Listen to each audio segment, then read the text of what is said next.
အားလုံးလက်အုပ်ချီပြီးနောက်ကညီညီလေးဆိုကြအနန္တ၅ပါးကိုရှစ်ခိုးပါ၏ဗျာဆိုလေ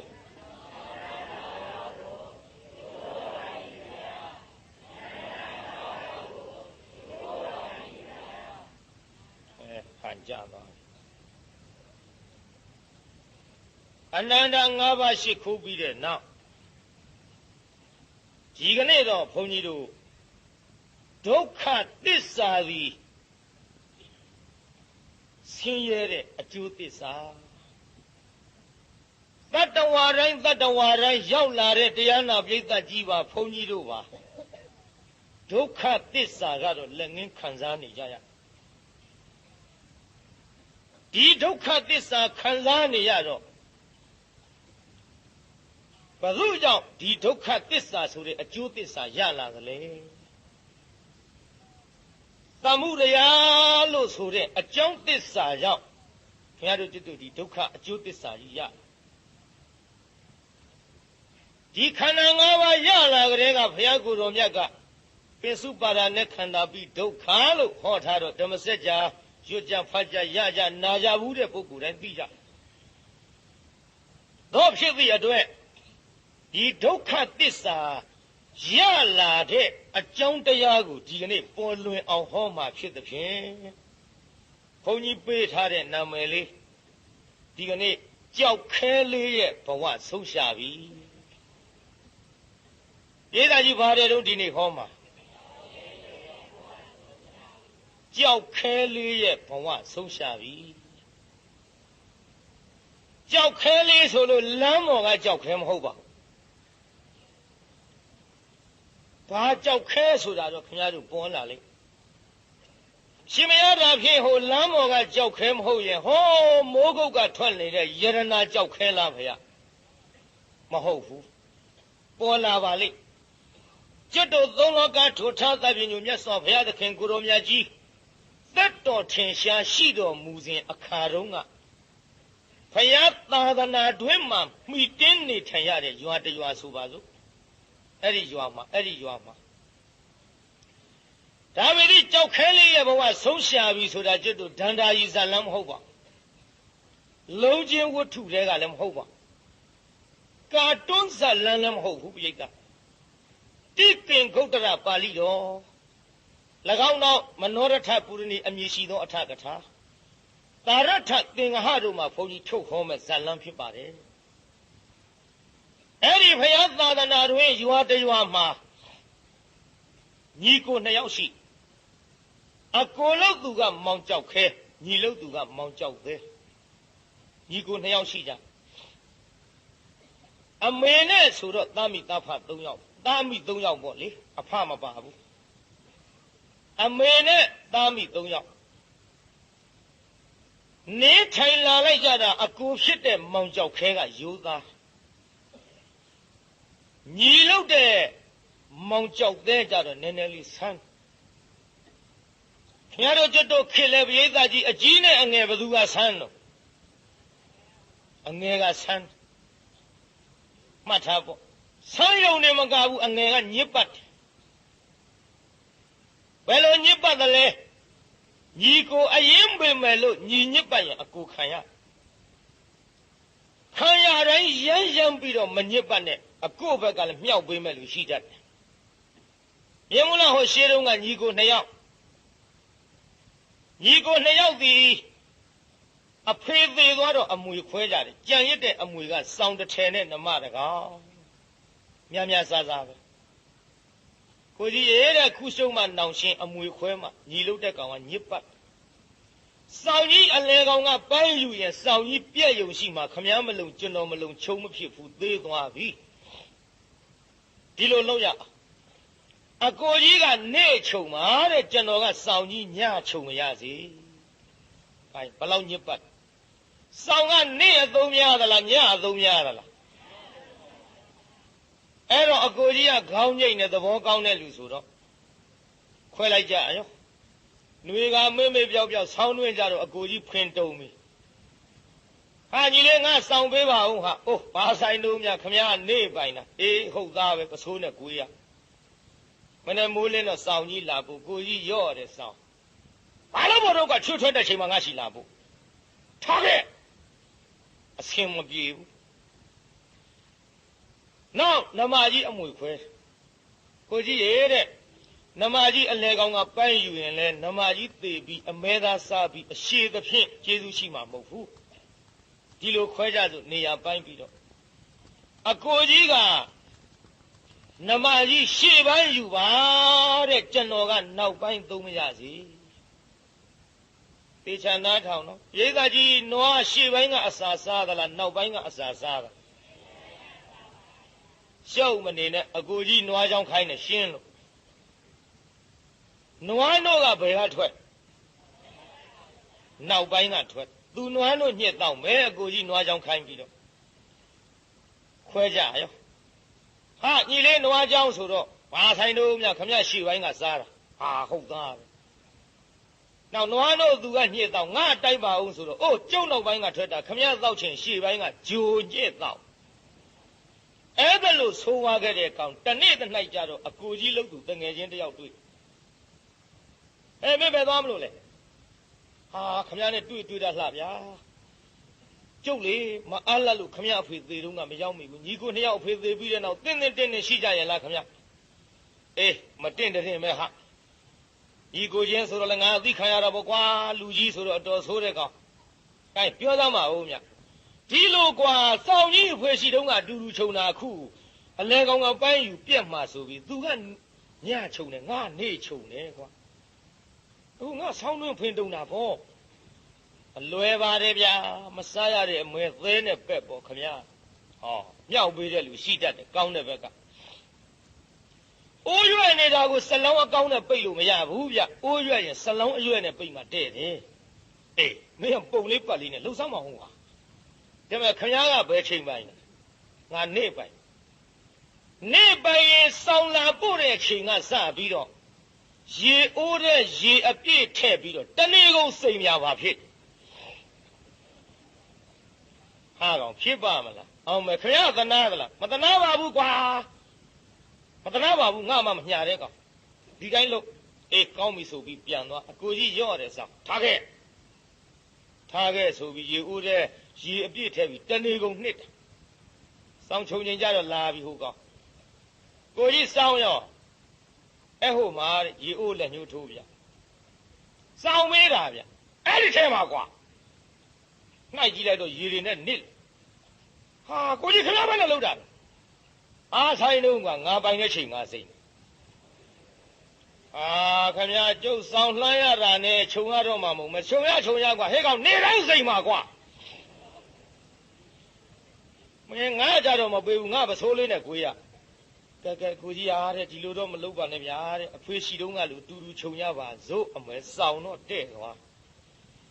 နောက်ဟိုတငယ်ချင်းနဲ့ပြန်တွေ့ဘယ်နဲ့တော့မျိုးအေးစောင်းတော့အဆင်ပြေသွားပြီကွာနမကြီးကြမ်းနေတာဟာနမကြီးကဘယ်လိုလုပ်တာတော့နေရာပိုင်းခွဲတာတဲ့ကွာငါရှေ့ပိုင်းပြီးသူကနောက်ပိုင်းယူငါရှေ့ပိုင်းကအစာစားတာဆိုတော့နွားကြောင်းတော့ငါကြီးဘောကွာနွားတို့ကသူ့နောက်ပိုင်းကထွက်တော့သူကြီးညှစ်တော့တယ်ငါမတိုက်ဘူးမလွယ်ပါရဲ့ဗျအေးလှုပ်ပါအောင်ကွာစောင်းကလည်းမင်းကြောင့်ဆင်ပြေသွားတော့ဒီလိုလုပ်ဗျခမရပဲနေရာပိုင်းတော့ငါရှေ့ပိုင်းပိုင်ရင်အဲ့ဒီကောင်နွားတို့ညှစ်နေတော့ခမရပိုင်တဲ့နမကြီးရှေ့ပိုင်းထိတ်တူနဲ့ထုဗျမြောက်ပေးတဲ့လူရှိတတ်တယ်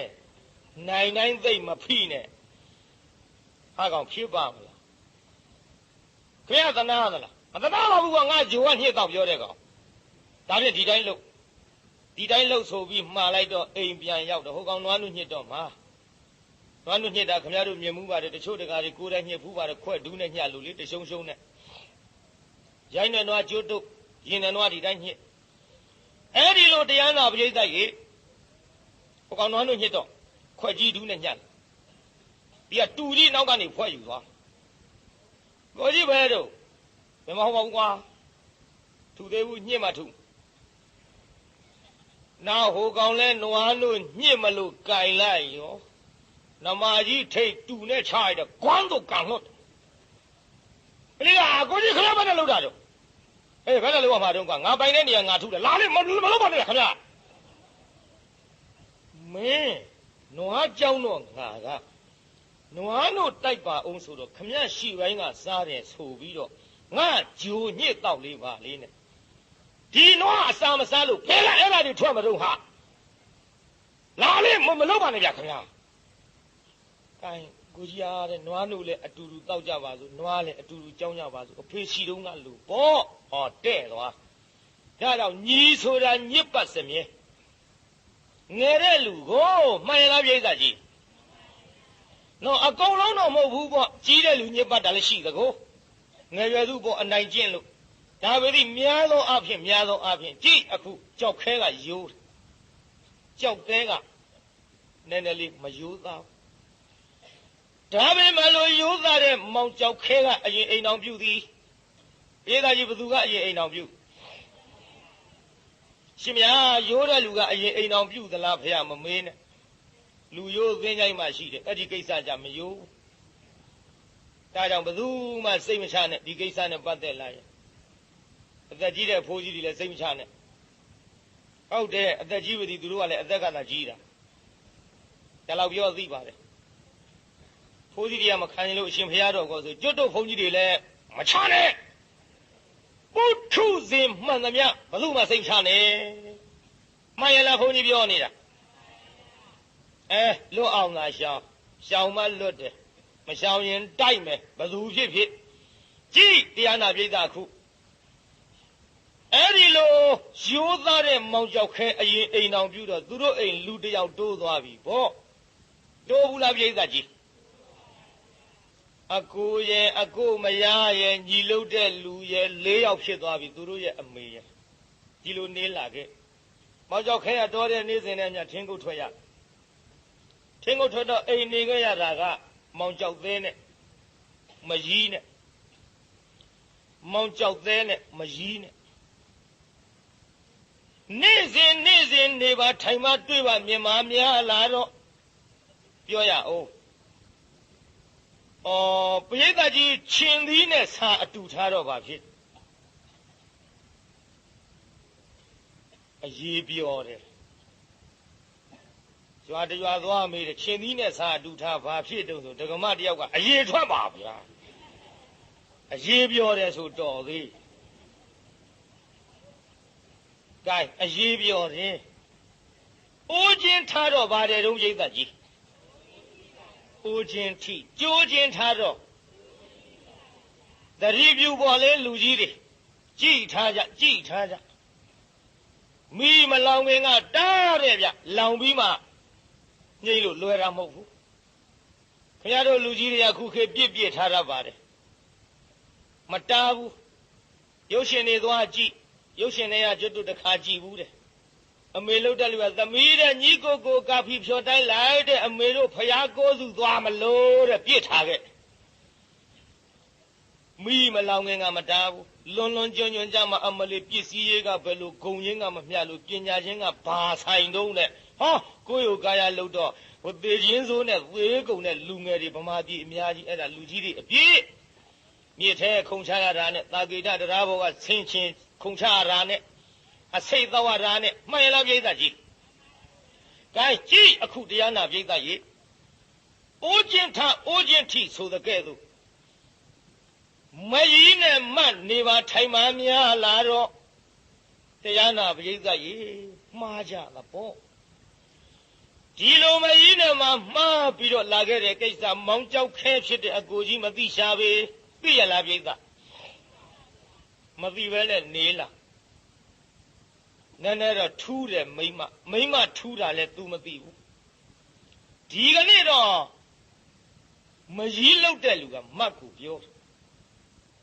Jout there, Colito, Pia Lumini, La Undi Mabio. Oh, Minanga near Tayada, Miko Jimati, no. Ah, Matilo Bobia, V and Jodu, the long in that Pima. Eh, Tama. သူတတ်တာမင်းခံနိုင်မလားချီနေကောင်းစင်းကိုရင်းမေသည်ဗျာခင်ဗျာကို့တတ်တာဘယ်ခံနိုင်လိမ့်ဟေးမခံနိုင်မေသည်တတ်လိမ့်မယ်မသိသေးလို့ဘယ်လိုပဲမသိပေမဲ့လို့တနေ့နေ့တစ်ချိန်ချိန်တအိမ်နဲ့ဒီလိုနေကြရတော့ဒုကိစ္စသိလိမ့်မယ်သိရင် तू ကတတ်မှာဒီမဲ့ဒီလိုလို့ तू မတတ်ခင်တို့ကအရင်တတ်မှာဖြစ်မင်းနဲ့ငါနဲ့လဲလွတ်လွတ်လပ်လပ်နေရအောင်မင်းကိုကြီးဒီတိုင်းထားလို့မဖြစ်ဘူး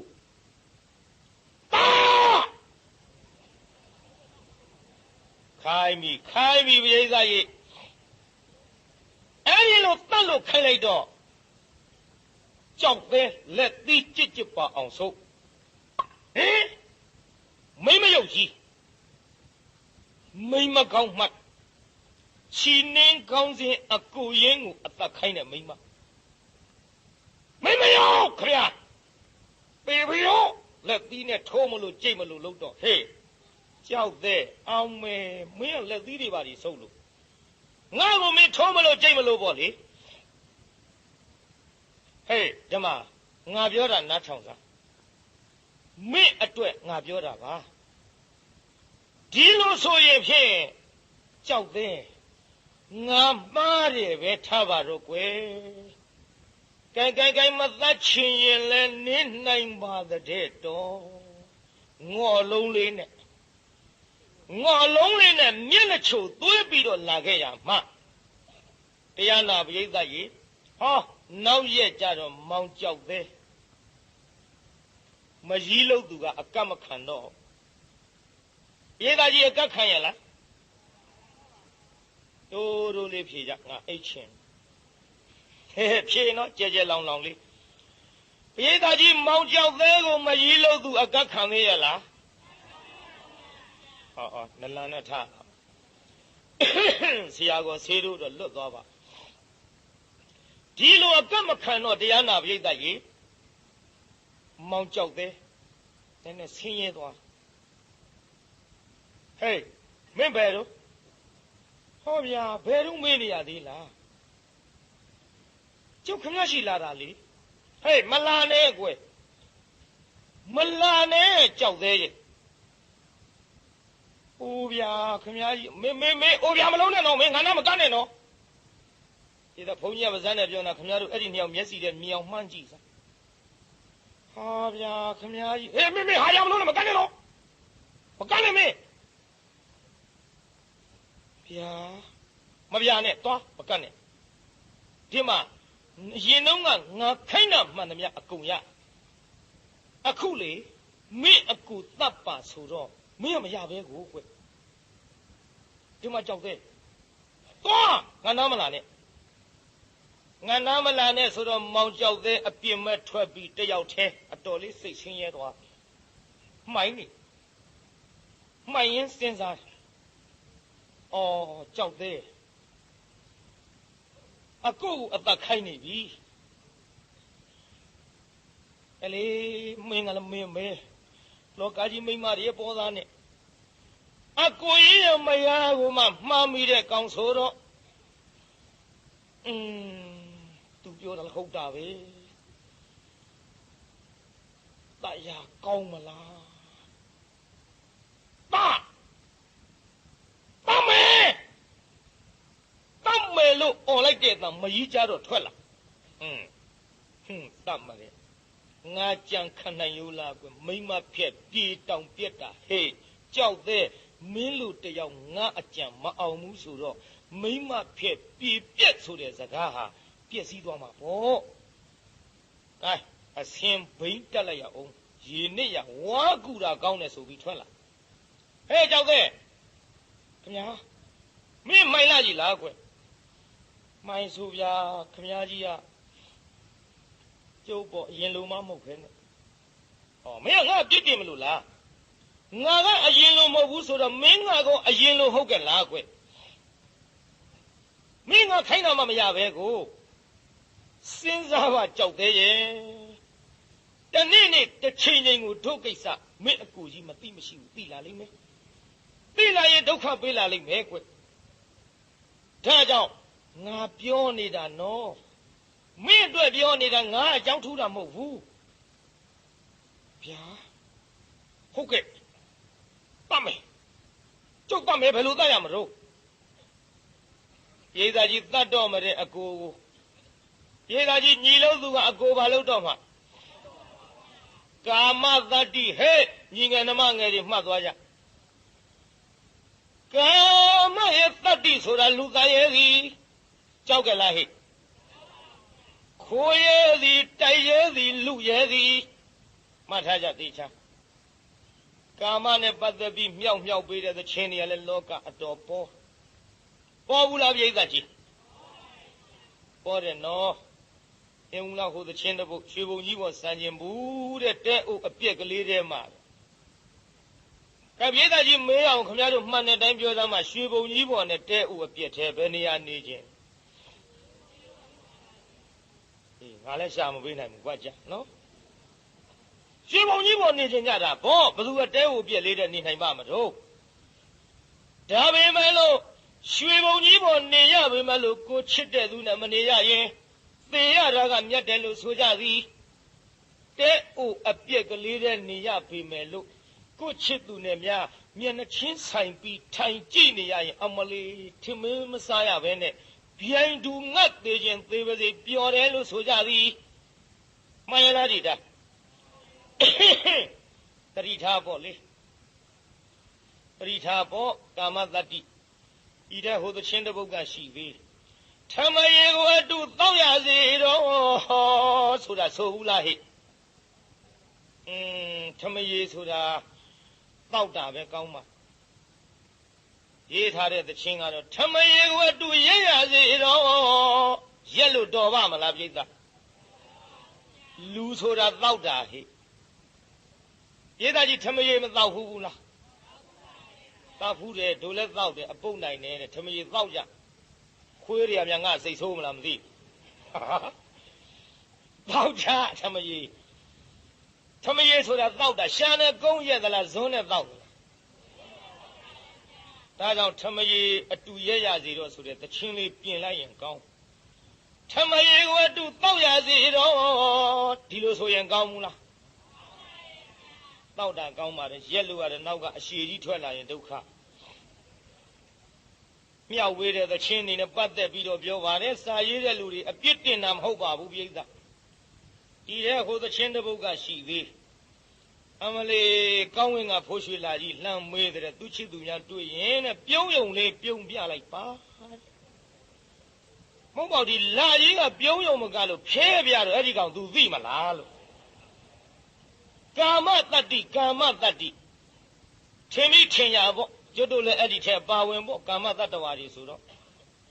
ဒီတဲ့ဟိုသချင်းတစ်ပုဒ်ကရှိသေး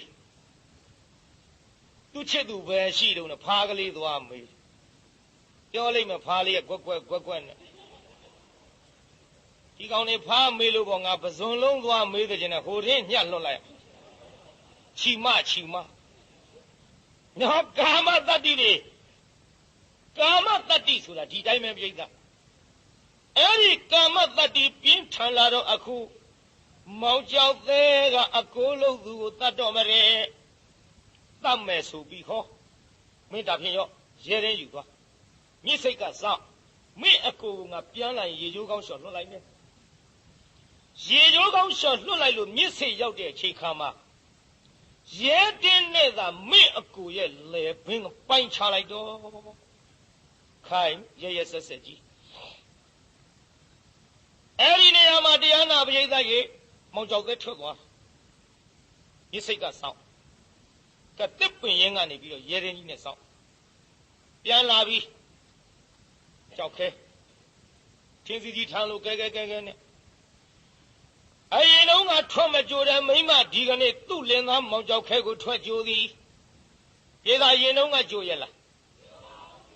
မိမထူးနေတယ်ဟောကိုကြောက်ခဲပလီတွတ်တောင်ပြန်လာပြီကြီးသားမောင်ချွေးတဲ့တန်းနေနဲ့မောလာလိုက်တာပဲထင်းစီလေးကျုပ်ကူချမယ်ချွေးတန်းနေတုတ်ပေးလို့မယားထူးနေတာမသိဘူးတကားတွေမှတ်သွားကြယောက်ျားချင်းကိုချင်းစာလို့ဘုန်းကြီးဝင့်နေပေမဲ့မှားခဲ့အောင်မယ်မိမများကျွတ်တို့ထူးတဲ့နေထူးတယ်ဗျ ထူးရင်တတိထားကြည့်အခုထူးနေတာမသိရှာဘူးမသိတော့အော်ကြည်သားမအောင်ငါမရအရင်တုန်းကငါထွက်ပြီးတော့ကြိုးပေါ်မရဒီကနေ့ငါကိုထွက်ပြီးတော့ကြိုးတယ်အရင်တုန်းကနဲ့ပိုချစ်တယ်နဲ့တူတယ်မသိဘူးပိုချစ်ပြန်တယ်မှတ်ထားနော်ဒီခြားခြားထူးတဲ့နေရာကိုသိရအဲ့ဒါလို့ပိုချစ်တယ်ထင်ပြီးတော့တရားနာပြိဿကြီးဝမ်းမြောက်ဝမ်းသာနဲ့ပေါ့ဒီမဲ့ခုကြောက်ခင်းကြောကြိုက်တတ်တဲ့ချင်းဟင်္ဂါသီလေးကျုပ်အစာများများနဲ့မခန်းအောင်ချက်ထားတယ်ဒါပေမဲ့လို့လေချွေးတွေတန်နေနဲ့ရေချိုးခေါင်းလျှော်ပြီးမှတန်တန်ရှင်းရှင်းနဲ့မျက်နှာချင်းဆိုင်ထိုင်းပြီးတော့မြိုင်မြိုင်စားကြတာပေါ့ခေါင်းလျှော်ကြည့်အောင်လေအေးပစိုးပွေးဆိုပြီးတော့ဟောပစိုးလေးပခုံးတင်ပြီးထွက်သွားပြေကကြီးထွက်သွားဗလားတရားနာပြိဿယူလိုက်တာမောက်ကြောက်ခဲသူ့ဘာမှမသိရှာဘူးယူဆိုတရားနာပြိဿကြားဘူးကြပါလိမ့်မယ်ရှေးတုန်းကအပြိုကြီးလင်မယားကြည့်မှာပေါ့ရှင်မယားအပြိုကြီးလဲဆိုရလင်မယားများဖြစ်မလားဗျာဟိုအပြိုကြီးလူပြိုကြီးဘဝမှာရလို့အပြိုကြီးလင်မယားရိုးပုံအပုံလေးပြောရအောင်ယောက်ျားကရောင်တုံးကြီးနဲ့မိန်းမကဘီးစပတ်ကြီးနဲ့40ကျော်မှရအဲ့ဒါသူများမြောက်ပေးလို့ရဒီရထဲနဲ့မြောက်ပေးတဲ့လူတွေကရှိတတ်တယ်မင်းတို့အသက်ကြီးပြီနော်တဲ့40ကျော်လာပြီတဲ့နေကောင်းတော့ကိစ္စမရှိဘူးတဲ့မကြမ်းပါတဲ့အချိန်ခါမှာလင်ရမရရဲ့ဆိုမှကိုပြီးရင်ပြီးပြုစုမှာတဲ့ယူကြမြောက်ပေးရောမြောက်ပေးတော့ရရောရလာသည့်အထိမှန်တခါမှကြည့်ဘူးတဲ့လင်မရမဟုတ်တနေ့တ၌ကြတော့အိမ်ဝိုင်းတွေကမိမလုတ်တဲ့လူကမှန်ဝိုင်းလေးတစ်ချက်ကောက်ရမှန်နဲ့ကြည့်လိုက်တော့ဘီးစပတ်နဲ့သူ့ရုပ်ပုံကြီးပေါ်တယ်ဟောကြည့်စမ်းပေချင်းဆိုဘာရိုးတဲ့အောင်းမိတ်ရိုးတဲ့အောင်းမိတ်ဒါ40ကျော်မှရလာပြီးတော့ကြည့်စမ်းမတော့ဒါသူ့မရငယ်ဒါပုံမာပြီသူ့ရုပ်ပုံသူကြည့်ပြီဟိုလေကြည်သားမှာဘီးစပတ်ကြီးနဲ့ချောချောခန်းခန်းကြီးတွေ့ကြသေးတာပေါ့ဖာလေးတဲ့ထည့်ထားပြီးတရားနာပြေးတာနေ့စဉ်နဲ့မြတ်ဒီဓာတ်ပုံထုတ်ကြည့်ပြီးတော့ငိုတာသူ့မရငဲ့ဓာတ်ပုံဆိုပြီးတော့နောက်လင်လုတ်တဲ့လူကတရားနာပြေးတာကြီးချောင်းကြည့်မိမဖာလေးတဲ့ဘာလေးမှမသိဘူးထုတ်ကြည့်ဒါလေးကြည့်ပြီးတော့ငိုတယ်ဧကန္တတော့ဧကန္တပဲဘာဧကန္တမှလည်းငါမသိဘူးတော့မယားမရှိတဲ့အခိုက်သူကဖာလေးဖွင့်ဖာကလည်းမယားရှိတော့ဖွင့်လို့မရဘူးကြည့်ကျင်တာကိုဖာလေးဖွင့်ပြီးတော့မှန်ဝိုင်းကလေးထုတ်ကြည့်လိုက်တော့ရောင်တုံးကြီးနဲ့တွေ့ဒါကြောင့်ကိုလို့ဆိုတဲ့ကြည်စမ်းငါမိမရိုးတဲ့အောင်မိလက်ဆက်တတ်တော့သူ့လင်ငယ်ဓာတ်ပုံဖာတဲ့ထည့်ထားသူ့လင်ငယ်လုံးလုံးငိုနေတာကိုတွေ့ကြသေးတာပေါ့ကျင်းနေတော့ပြုံးနဲ့မိမဝင်လာဒါဘာလို့တာဟေးဘာလို့ရမလဲကွာ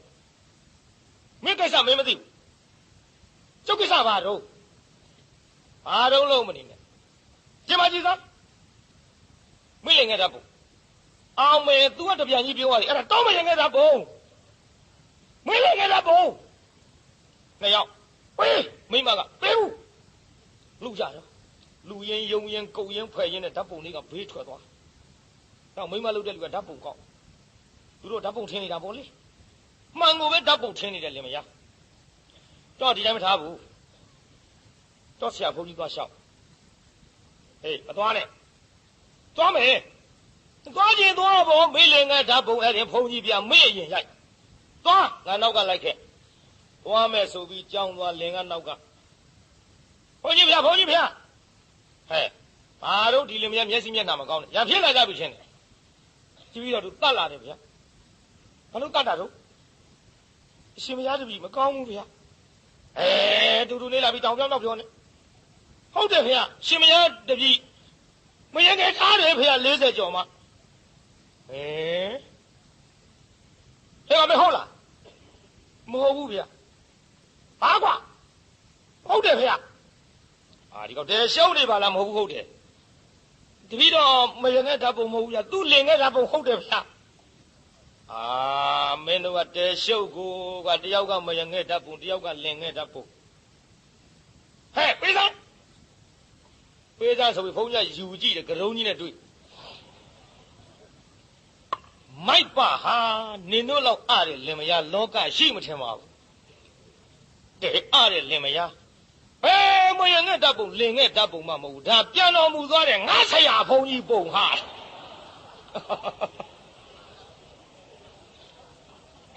မှားတာ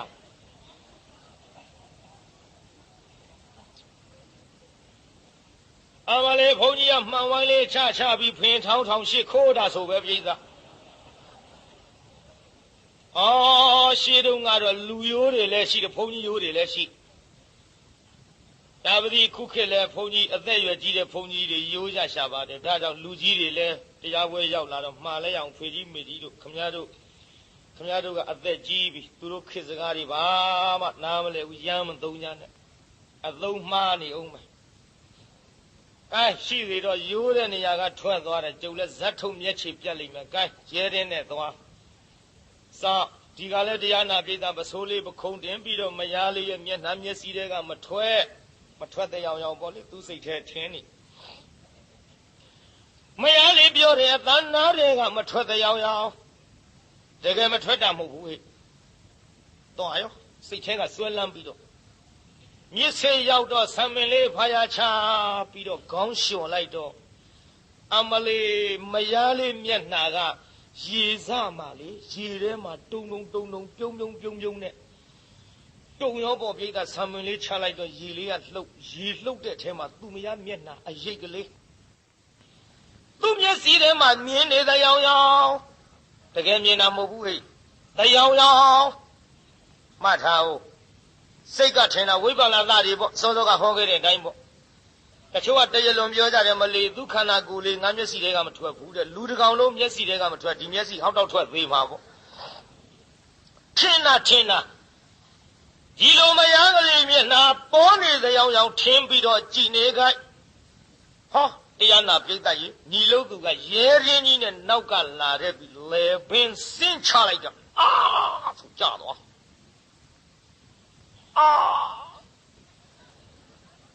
ကြာသွားပြီ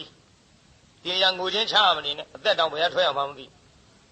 ငိုချင်းဆိုတာသူ့နေရာနဲ့သူငိုသင်းတဲ့နေရာမှာငိုရတယ်နောက်ပိုင်းမှာကြည့်ရှုလုပ်တာပေါ့ဟုတ်တယ်ဒီနေရာငိုကိုမငိုနိုင်ဘူးမသေးလို့ငိုတောင်မှမရဒါပဲငိုနိုင်တယ်သူငိုရင်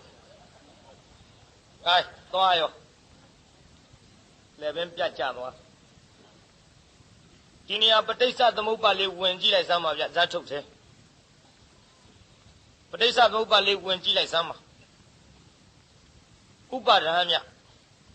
ဘယ်သူကလာပြီးတော့စဆက်တယ်လဲလို့ဆိုတော့တဏှာ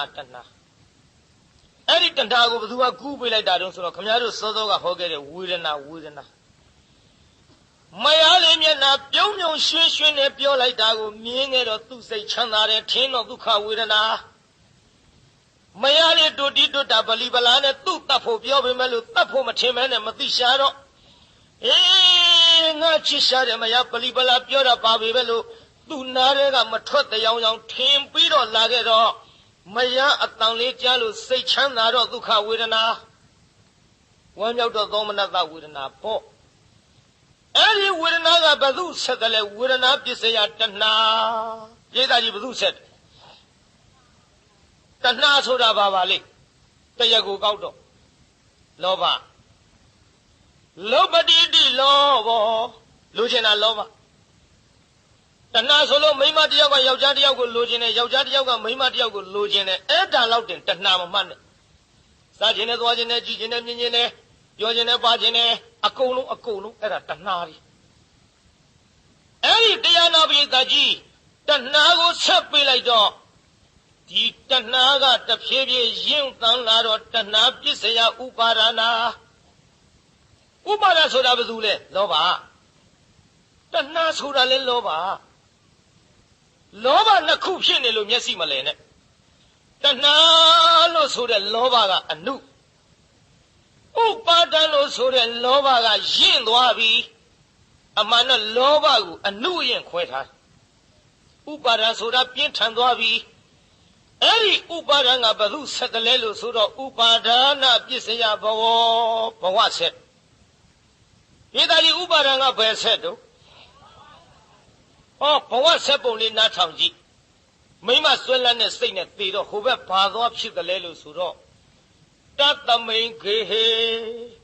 အဲ့ဒီအိတ်သူမိမနဲ့သူညီရဲ့အိတ်မဟာဓမ္မနိဟုတ်တဝါနိဗ္ဗာတိထမွေလေးသွားဖြစ်ဧကကြီးဘာသွားဖြစ်တော့ထမွေလေးသွားဖြစ်တယ်ထမွေလေးသွားဖြစ်တော့လေတရားနာပိဋကကျွတ်တို့မွေရီးလေးပါမွေလေးတို့စားတဲ့မွေအထီးမှပါသလားဖះမမေးနဲ့မပါဘူးကျုပ်ဖာကျုပ်အထီးတက်ပေးတာဟိုဟာဆွဲလန်းဖြစ်မှတော့ဒါပဲဖြစ်မယ်မွေမဖြစ်နိုင်ဘူးမွေမဖြစ်နိုင်ဘူးကျန်ကန်ကမရေးပေသည်အတက်ပဲအဲ့ဒါလွဲချော်မနေနဲ့တော့မွေရီးလေးဖြစ်တော့ဒီမိမဆွဲလန်းမပြေတော့အိမ်ခေါင်လျောက်တဲ့မိမအိမ်အောင်ရောက်လာရင်ပက်လက်လှမ်းပြီးဖောက်ကနေခွာချမိမခေါင်းပေါ်ကြလက်ကလေးနဲ့ထပ်ကန်ကြည့်အေးမလေးမွေဘာပြောကောင်းမလဲတရားနာပြီးတအားခါထုတ်ထရံသွားကဟဲ၆ထုတ်ထုံးနဲ့ပြင်မဲ့ထွက်သွားအဝေးမသွားဘူးအိမ်မော်ပြန်တဲ့ဒီမိမအိမ်အောင်ရောက်လာဖက်ကနေခွာချဟဲကြည့်စမ်းကြိုက်လဲကြိုက်တာမဟုတ်ဖဲနဲ့ဒီမွေငါအိမ်အောင်ရောက်ရင်သူအပေါ်ကနေဘယ်ကရောက်လာတယ်မသိဘူးငါပေါ်ခွာချတန်တော့ကိုကြောက်ခဲငါဆွဲလန်းပြီးတော့သေသွားရှာတာကျင်းငါဒီချက်ကလေးနဲ့ပြန်လာမှစားရအောင်ငါမျက်နှာလည်းမျက်စိတွေကထွက်မှာမဟုတ်ဘူးငါအသံလည်းနားတွေကထွက်မှာမဟုတ်ဘူးငါဆွဲလန်းပြီးတော့သေတာဆွဲလန်းပြီးတော့သေရင်ဆွဲလန်းတဲ့နေရာဖြစ်တတ်တဲ့ကိုကြောက်ခဲကလည်းငါကိုဆွဲလန်းပြီးတော့သေသွားတာတန်တော်တင်ဝင်းငါခေါင်းမဟုတ်ခဏခွာချရင်ဖြင့်ကိုကြောက်ခဲတာသူပဲဖြစ်ရတတ်တာပဲတတ်တော့မွေဘဝတစ်ခါသေးရောဘယ်နှခါရှိပြီလို့မြိတ်သားလူဘဝတစ်ခါမွေဘဝတစ်ခါနှစ်ခါသေးဒါပေမဲ့လို့ဆွဲလန်းမပြေတော့မောင်ကြောက်ခဲကလည်းအဲ့ဒီအိမ်မှာခွေးကလေးသွားဖြစ်ဆိုတယ်နော်ဥပါဒံခွေးဒီလေးတိတ်ကဘာလေးတော့ဟိုဟာဆွဲလန်းဖြစ်မှတော့ဒါပဲဖြစ်ခွေးဒီလေးကဒီမိမနောက်တကောင်းလိုက်အရက်ထဲကစကြသူ့နှခလှုပ်တကောခွေးမုတ်ဆိုးမှလေးတဲ့သူခေါ်ကြကတရဌာနကမိတတိတိဘယ်တော့သွားပြီးတော့ယုံလိုက်မှာပါလိမ့်မလဲလို့ဥပ္ပန်ထင်းဒီအယကဝိုင်းပြီးတော့ကြည်ကြပြန်သည်ခွေးမုတ်ဆုံးပါလေဟဲ့ဝိုင်းကြည်တော့သူစဉ်းစားဟုတ်တယ်ခွေးလည်းခွေးပဲခက်တယ်ခွေးပဲဒီခွေးလည်းငါနောက်လိုက်နေတယ်ပြီးတော့ခွေးမဆိုကိစ္စမျိုးခွေးဒီပြောစရာကြီးတာဒီကောင်ဟိုကောင်ဖြစ်ရဟောတတ်တာပဲပြုတိကဘယ်နှဘဝရှိခွေးဘဝသေးပြန်တော့လေအစွဲလန်းကမပြေလို့အဲ့ဒီအိမ်မှာနွားကလေးသွားဖြစ်နွားဒီလေးနောက်ကတခေါက်လိုက်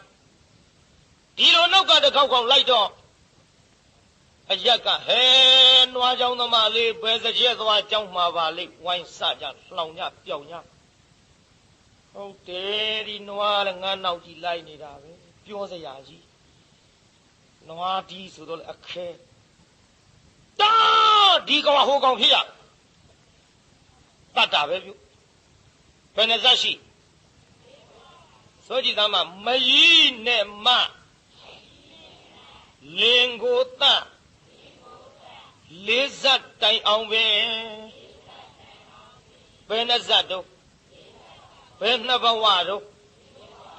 အဲ့ဒီလိုလေးဘဝတိုင်တပ်ပြီးလာခဲ့တဲ့အစွဲလန်းကမပြေတော့ဟောဒီတခါတော့သူ့မိမဝမ်းထဲမှာသူ့ညီနဲ့ခတဲ့တန်ဒီပါဗျာ ဆွဲလမ်းမသေးကြနဲ့နော်ဖိုးကြီးဖွားကြီးတွေနဲ့မှာခဲ့ရအောင်ဒီကနေ့ကိုလမ်းကိုကြည့်လက်ကန်လုံးမနေနဲ့အချို့ကမသေးနိုင်ဘူးမလေးကာမရှိရင်ငါသားလေးဘယ်သူနဲ့နေခဲ့ပါလို့လက်ကန်နဲ့ငါသမီးလေးခက်တယ်ဆွဲလန်းကြီးတချို့မသားကလူစုံအောင်စောင့်အသက်ကပြင်းလာတဲ့9ရက်တောင်စားမစားဘူးတဲ့ခုတည်းတိမထွက်ဘူးဒီထဲမသားဝေဖန်တဲ့လူကရှိသေးဘယ်သေးအောင်မတုံးနဲ့ရန်ကုန်ကသူ့သားကြီးမှပြန်ရောက်သေးပဲကိုလူစုံအောင်စောင့်နေတချို့မသားဒါကြောင့်ကိုလန်းကိုကြည့်ကြဗျဆွဲလန်းသေးရင်ခမရတို့ဖြစ်စရာတွေပေါ်တဲ့အိမ်မြောင်တို့တောက်တဲ့တို့ပရွက်စိတ်တို့ပို့ဟတ်တို့ခြာပုံးတို့အိမ်မှာဆွဲလန်းသေးမှာစိုးလို့ကိုကုသိုလ်ကောင်းမှုပြုထားတာလေးတွေအာယုံပြုသေးကြကုသိုလ်ကောင်းမှုလေးတွေတရားနာတဲ့ဆွမ်းကတ်တယ်လှူတဲ့တန်းတယ်ဒီကုသိုလ်တွေအာယုံပြုသေးရင်နတ်ပြည်လောက်ကတော့တန်းနေတာဗျို့ဒုက္ခတိမလားဘူးတဲ့ကြည့်ခုမှသူမိမဝါနဲ့တန်နေခဟဲ့9လလွယ်10လဖွာကြပါစို့ခတ်တုတ်ပေါ့တရားတဲ့ပဲ9လ10လစောင့်နေကျုပ်တရားနောက်နှစ်တောင်ပြီးဒီမှာပြီးကဲသားယောက်ျားလေးပြိဿဘာလေးသားယောက်ျားလေးမွေးဖွားတယ်ကနဦးစတော့မျောသွားရှာတယ်မေ့ပြီးတော့နောက်တတိလေးရတော့ကောက်ကြည့်လိုက်တတိလေးရတော့ကောက်ကြည့်လိုက်ဟဲယောက်ျားလေးအိုးဟန်ကြလိုက်ပါပြီကြောက်ကဲပြားနဲ့ပြေးလာဘာမှဖြစ်တာပါလေကြောက်ကဲခင်ဗျာယောက်ျားလေးကွယ်ဟာဟန်ကြလိုက်တာဗျာဟန်ကြဆိုကွယ်ငါလည်းဘယ်လိုမှမအောင်မင်းနဲ့နော်မင်းကိုတည်သွားတာလည်းကြာပါပြီအိုးမင်းအကူကိုတတိယလွမ်းဆွတ်တဲ့အနေနဲ့ယောက်ျားလေးလည်းဖြစ်နေလို့မင်းအကူနာမည်နဲ့ကြောက်ခဲလေးလို့မှဲ့မကောင်းဘူးလားဗျာကောင်းတယ်ကျုပ်လဲလေခမရချစ်လို့သာအကူကိုတတ်မိတာကျုပ်3-4လအိတ်မပြောပါဘူးဗျာအခုတည်းကျုပ်အကူလွမ်းလို့မျက်ရည်ကျမိသေးတယ်ဒါပေမဲ့တို့ကြောက်ခဲလေးမဲ့ရအောင်လေဟုတ်ကဲ့ကောင်းပြီကြောက်ခဲလေးမောင်ကြောက်ခဲလေးနဲ့ဟောကြောက်ခဲလေးဖြစ်သွားဘိုးတော်ကကြောက်ခဲကြီးခုကြောက်ခဲလေးဘိုးတော်ကကြီးဝေသည်တဖြည်းဖြည်းနဲ့ကာနင်းယထာကျိတ်နဲ့တဖြည်းဖြည်းသေးသွားတာပေါ့ဗျာပြေတာခုကြောက်ခဲလေးဖြစ်သွားပါလားကြောက်ခဲလေးဒါပေမဲ့လို့ကလေးကဇာတိတရညံရလာတော့အမေအကိုင်တွေမခံတော့ပြီအမေမျက်နှာမြင်ကက်ကက်လောင်ကိုတော့ပြီနိုးချိုတိုက်ကျွေးလို့မရဇာတိတရညံတော့ဇာတိကဖြစ်ခဲ့တယ်တရကပြန်အောင်မေ့မိမိဖြစ်ခဲ့တဲ့ဘဝပြန်အောင်မေ့နိုင်တယ်ဆိုတာအဲ့ဒါကျွတ်တို့ဇာတိတရညံခေါ်တယ်လူဝင်စားတွေမှာရတိုက်ဘယ်တော့မှဘသူသမီးလေးဝင်စားတာဘသူသားလေးဝင်စားတာအကုန်ပြန်ပြောနိုင်တဲ့ဆိုတာကြားဘူးလားပြိဿအဲ့ဒါဘာညာလို့ဟောနောက်ဘဝကသူ့ကို4ဘဝတိုင်တိုင်တတ်ခဲ့တာတွေကိုသိလာပြီကလေးကအမေမြင်ကက်ကက်လောင်ကိုအမေအကိုင်တွင်မခံအဲ့ဒါလို့ဖြစ်ပြီးတော့လာခဲ့ရမှတဖြည်းဖြည်းကလေးကြီးရင်လာပြီကြီးရင်ဆိုခတ်တုတ်ပြောလိုက်ကြပါစို့19နှစ်ရွယ်လောက်ရောက်မြန်ကြီးတာပေါ့ဗျာနော်တရားတယ်ပဲ19နှစ်ပြည့်တာဘယ်နှစ်တော့အမေတခုံးမခေါ်ဘူးအမေနဲ့ညနေချင်းဆိုင်မထိုင်ခဲ့ဘူးဒီကနေ့တော့သားလုတ်သူမောင်ကြောက်ခဲအိမ်ထဲဝင်သွားအမေနောက်ကလိုက်သားရဲ့ကြောက်ခဲလို့ခေါ်လိုက်နောက်လှည့်ကြည့်ဘာလို့ဟဲလူလေးအမေကိုဘယ်လိုထူးလိုက်တာတုံးသားရဲ့အမေကခေါ်တာခြေချင်းငန်းထူးပါသားရဲ့ဘာအမေတို့ဟင်အမေမဟုတ်ဘူးမင်းငါမရ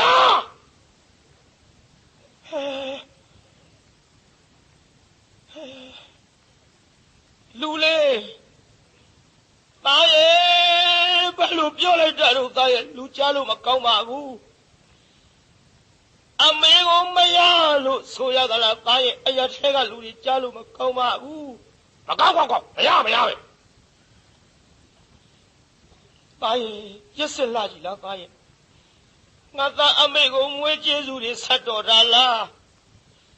လူစိမ်းသားကြီးအမေလို့ခုချီတီတခုမခေါ်ယူမကအခုတော့ငါမရတဲ့လူကလေးတာအခေါ်နဲ့ဘာသားတော့ဟင်မိမကောင်းမှတ်မိမယုတ်ကြီးလူသားကောင်းပါကြီးနေငါကိုလေးဘဝတိုင်နေတတ်ခဲ့တဲ့လူသားကောင်းပါကြီးလူမဟုတ်ဘူးခွေးမတေဘီတော့မိမယုတ်လက်ပြီးနဲ့ထိုးမလို့ကြိတ်မလို့လှုပ်ပြီးတော့ရင်ဘတ်လက်ဝဲလက်နဲ့လှမ်းတွန်းလိုက်တာအမိပက်လက်လောင်လေတာလူကလေးရစ်စလိုက်တာသားရဲ့အမေလို့တခုခွန်လုံးမကအခုအမေကငါသားရဲ့တေုံတတ်တော့မလို့လားဖယားနဲ့တခိုင်းနဲ့ပြတဲ့မိခင်ရဲ့ကျေးဇူးတွေမင်းဆက်တော်တာလားသားရဲ့အနန္တမေတ္တာရှင်မမောင်ရဲ့သားရဲ့လူကလေးရဲ့ကြောက်ခဲရဲ့ပေါ့ဗျာငိုရှာတော့ပေါ့သမယချစ်တော်ဝင်သူမိခင်အရင်ကိုလားအမေငိုနေတာကြုတ်ကြည့်မနေနဲ့အနန္တမေတ္တာရှင်မသားရဲ့သမယချစ်တော်ဝင်သူမိခင်အရင်ကိုလားတရိတမင်ကင်းကမတရားဆိုရှာတဲ့သာဝရတနောဟာသာဝရတနောမိုးနေတာမိမကြီးကျုပ်ကယောက်ျားကံဖြစ်ဟုတ်တယ်ဗျမိမသားဆိုတာအတွန့်နဲ့အတက်နဲ့ရှားရှိတယ်လည်းမအောင်ဘူးနဲ့နည်းနည်းရှည်ပြရရအောင်တရိတမင်ကင်းကမတရားဆိုရှာတဲ့သာဝရတနောဟာမိမသားဒီလိုလာရသာဝရတနောအမွေဒီလိုလာမဟုတ်အမကြပါဘူးကွာအဲ့ဒီလိုငိုတယ်ပဲမှတ်ပါမဆိုးကြပါနဲ့တာရဲ့ကြောက်ခဲရဲ့တမျိုးအထင်မှာကမေကိုစောကားရဲ့ဖြစ်တကယ်မကြငရဲ့ရွာဆိုသွားရလိမ့်မယ်ကွယ်ဟမမင်းတာဝရစီလာအမေကိုတနာမိကြီးအရင်မေမောဆင်းရဲမှာလာဆိုပြီးငိုလိုက်ပုံတော့ဗျာဧကအမေလို့သူငိုကလား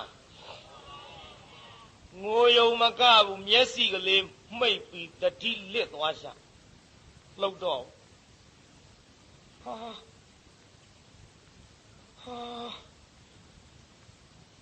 အမေလဲသွားပြီတတိလေးပြန်လဲလာဧကကြီးအတိတ်ကအရေးတွေကပျောက်သွားပြန်ငါအမေကိုပြမမိပြီးအမေအသက်မှရှိသေးရဲ့လားမာပြီ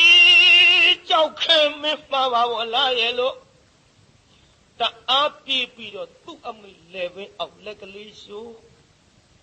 မျက်နှာလေးပေါင်မော်တင်လို့မေ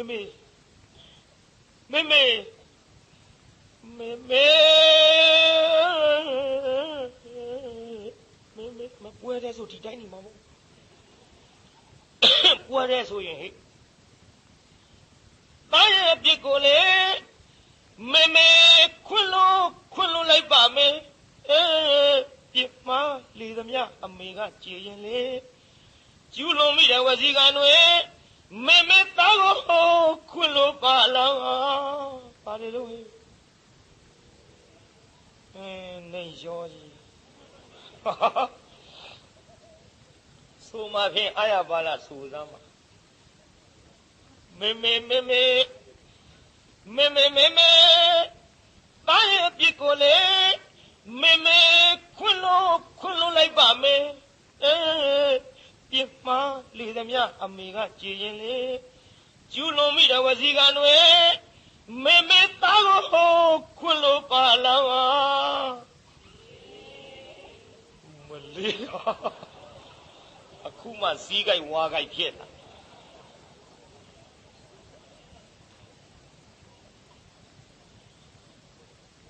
ပရိသတ်ကြီးသားလို့သူသတိပြန်ရမလားသတိပြန်ရတော့လေအမေမျက်စီလေးပွင့်လာဟောသားလူကလေးအမလေး19နှစ်ရွယ်ရှိအမေတခုမှမခေါ်ခဲ့တဲ့သားခုလေအမေလို့ခေါ်လိုက်တာအမေအားရလေချင်းသားလူကလေးဆိုပြီးတော့သားမိနှစ်ယောက်လဲပင်ဖက်ပြီးတော့ငိုကြဝင်လာပြီအမေကြီးဟိုဘဝတုန်းကအမေပေါ့ဒီဘဝအမေကြီးပေါ့ဝင်လာဟဲ့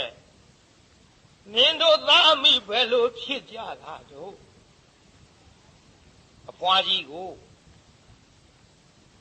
ဗျာ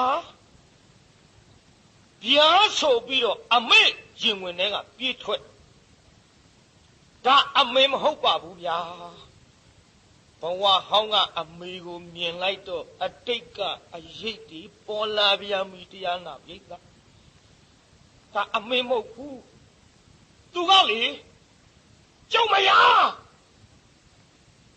ဒီလိုပြောလိုက်တော့အဖွားကြီးပြူးသွားတယ်မျက်လုံးဟင်ကောင်းကလေးအမေကိုမရလေပါလေနဲ့နင်းမြေမျိုးလိုက်မယ်ဖွားကြီးကဟုတ်တယ်မရသူကကျုပ်မရကောင်းကလေးတော့တန်းတိတ်ငါပါချလိုက်ရအဖွားကြီးတော့ဘွားအမေကျုပ်မှတ်မိတော့ဘူးလားမေရဲ့ဟာဒီကျုပ်လည်းဘင်းကိုကြည့်ပါအောင်သူကအခုတ်ခိုင်းလို့အမေသားအငယ်ကခုတ်ခဲ့တဲ့ရေရအမေကျုပ်ကြည့်ပါဦးမေသားကြီးကြောက်ခဲမှတ်မိတော့ဘူးလားမေရဲ့ခမည်းကမှကျုပ်အမေကျုပ်ကမှအမေသားသူကကျုပ်ကိုလေလူဘဝတစ်ခါရဲရဲနဲ့အစင်ခိုင်းကျုပ်ကသူ့ကိုဆွဲလန်းလို့မွေးဖြစ်ပြန်တော့လဲတခွေးဖြစ်တော့လဲတနွားဖြစ်တော့လဲတလေးဘဝတက်တဲ့သက်ခဲ့တဲ့လူသားကောင်းမကြီးသူကကျုပ်အမေမဟုတ်ဘူးခမည်းကကျုပ်အမေပါအမေရဲ့လို့လဲပြောလိုက်ပါလေရောအဖွားကြီးဟင်လူကလေးကြောက်ခဲအမလေးမသေးလို့တွေ့ရမဲနိုင်ပါအဖွားကြီးလွန်ခံဖို့ကွာအဖွားကြီးငိုချင်းတဘိုးလောက်သာဆိုလိုက်ရင်ငါဘာတော့ရွဲ့မှသေးကြလို့ငိုချင်းကလည်းရေးမထားလို့ရေးထားရင်အဖွားကြီးငိုချင်းမသိမချပဲနေမယ်ဘုံကြီးမဟုတ်ဘူးငိုတယ်လို့မှပေါ့ဘိုးကြီးဖွားကြီးကြောင့်ပြောရတယ်ပါညောင်းလုံးဟုတ်တယ်ဘိုးကြီးတွေကတခါသကြိုးလေပိတ်ယမလာဥပုသ်ဆောင်နေတာအဖွားကြီး9ရက်မှ10ရက်မှမပြီးလို့ဘိုးကြီးကမေးတယ်ဟေးအဖွားကြီးဘာတော့ဒီကလေးချီရဲ့လား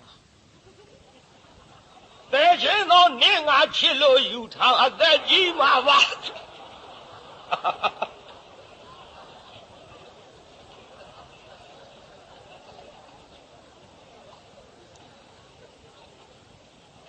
အကုန်လုံးကိုယ်ရောကာယဖြစ်ကုန်အမှန်တော့ဥပုသ်ဆောင်ရင်လို့8ရက်လားမေးရှာတာတကြိုးကလေပိတ်ပြီး8ရက်လားဖြစ်တော့ခွာကြီးတော့ပွားတာပေါ့အဲရှိပါစေတော့လေကျုပ်ကဘေးဖောက်ထွက်သွား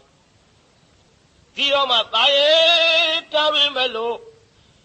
အမေကဟိုဘဝတုန်းက9လလွယ်10လဖွာခဲ့ပြီအမေဒီဘဝလည်းမင်း9လလွယ်10လဖွာခဲ့တာပဲအမေကြီးပါပဲသားရဲ့ဖះနဲ့တခိုင်းနဲ့ပြအမေကိုငါသားတီလို့မပြောနဲ့နော်သားရဲ့တတိယပါတော့သားရဲ့ဟုတ်ကဲ့မေမေကျုပ်သိပါပြီမေရဲ့ခုတော့ အမေကျုပ်အပြစ်ကြည့်ပါပဲမေရဲ့အမေအပြစ်မရှိဘူးတကယ်တမ်းရှာလိုက်တော့ကျုပ်အပြစ်ကလည်းစင်စစ်အာမရောအဝိဇ္ဇာတဏှာဝသေနာတွေ့မူလာနီကျုပ်လေဒီမိမကိုဒီလိုဆွဲလာရင်ဒီလိုအသက်ခံရလိမ့်မယ်ဆိုတာမသိအောင်အဝိဇ္ဇာကြီးကဖုံးဥက္ကဋ္ဌလုံးအမေတဏှာဆိုတဲ့တွင်ရမှုချဲလဲတဲ့မြကျုပ်ခံရတာပဲမေရဲ့ဟုတ်တယ်ကွာအဝိဇ္ဇာဥက္ကဋ္ဌဆိုတော့တဏှာတွင်ရမှုပေါ့နိုင်ငံရေးမဟုတ်ပါဘူးသော့ချက်တွေသူဟာနဲ့သူခေစကားနဲ့သူကနားလဲအောင်ပြောရနိုင်ငံရေးဆိုသတင်းစာတောင်မကြည့်ပါဘူးနော်ဘုန်းကြီးကျောင်းတော့သိကြပြီးသားပါဒါနားလဲတဲ့စကားလုံးလေးနဲ့အမေကျုပ်ကိုသူတို့နှိမ့်ဆက်လို့ကျုပ်ဒီလိုဒုက္ခဖြစ်တာမေရဲ့အခုတော့ကျုပ်သိပြီရဲ့လို့အော်ခုတော့ဖြင့်သိပါပြီလေဘာသိပြီလေအမေရဲ့အပြစ်လည်းမရှိပဲသားရဲ့အပြစ်လည်းမရှိပဲနှစ်အောင်နှစ်တဲ့သမှုရိယတဏှာကိုလေသားကြောက်ခဲတော့မကျေနိုင်ပဲတကယ်ချင်းမုံလို့ယုံကမ်းမာတော့လေကြီးမလုံးနဲ့ဟဲ့မလေးယုံကမ်းမာတော့လေးဆိုတာသူများခိုင်းတာကိုယ်တိုင်ကြတော့မလေးမင်းသွားတော့လေးတဲ့သူများခိုင်းကိုယ်တိုင်ကြတော့ငါသွားတော့မယ်လေးတဲ့ဒါကြောင့်သူကိုယ်တိုင်ယုံမှဆိုတော့မလေးဟဲ့သားကြောက်ခဲတော့မကျေနိုင်ပဲတကယ်ချင်းမုံလို့ယုံကမ်းမာတော့တို့ဒီတစ်ခေါက်ဒီလုံးတိုက်ပြီးရင်နောက်တစ်ခေါက်ကမာရွတ်ရောက်ရင်ယုံဆောင်မှဖြစ်မယ်ဟေးတယောက်တကြနဲ့ဆိုနေဦးရမှာကဲဒီဟောတရားနာပိဋကရေဒါဖြင့်ငါသားပဲလို့သဘောရမမေကျွန်တော်သာသနာ့ဘောင်ဝင်ထမ်းရဟန်းပြပါတော့မယ်ခမညာဒါဖြင့်အမေလည်းဘိက္ခုနီမဝစ်မယ်သားမိနှစ်ယောက်ယဟန်ပြုလိုက်ကြနောက်ကမ္မထံတရားတွေကြိုးစားပြီးတော့သမှုရိယတဏှာရဲ့အပြစ်ကိုမြင်၍ချစ်ခင်တဲ့စိတ်တွေဖြတ်လိုက်တာဟောတရားနာပိဋကသားလို့သူကလည်းယဟန်နာဖြစ်အမေလို့သူကလည်းယဟန်နာမိမကြီးဖြစ်အမေဆိုလို့အမေလေးမမှတ်နဲ့အမေကြီးလေးဘဝတိုင်နဲ့တတ်တဲ့မိမယဟန်နာဖြစ်တာမဟုတ်ဘူးအမေလေးလားအမေကြီးလားပိဋကဥကြောက်ခဲယဟန်နာဖြစ်ပါလား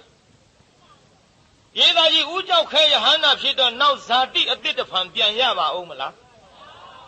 မရရင်သူ့ဘဝကဆုံးမသွားဘူးလား